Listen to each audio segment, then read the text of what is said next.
આટલી વસ્તુ કરશો તો તમને છોકરી ગમાડશે જ નહીં. શું કે છોકરીના ઘરની અંદર એન્ટ્રી થાવ ને એટલે આમ નહીં હાલવાનું. હા વ્યવસ્થિત જો આ રીતે હાલવાનું.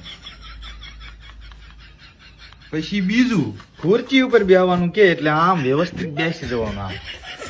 આમ ટાંકામાં ટાંકો ચડાવશે અને આમ કીન બેસે.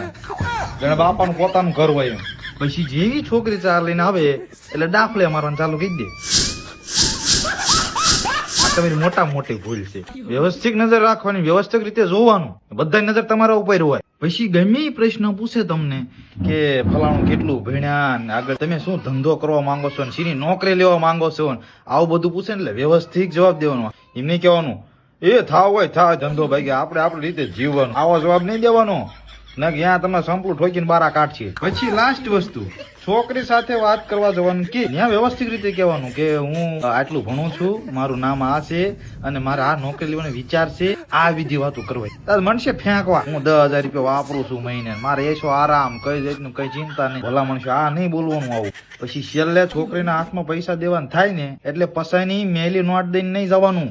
કેટલીક દાન કેવું 500 નોટ દો 500 ની પસાઈની દઈને જશો ને એટલે ડેલાબાઈ નીકળશો ને તો એમ કે છે આમાં છોકરી ના પાડે છે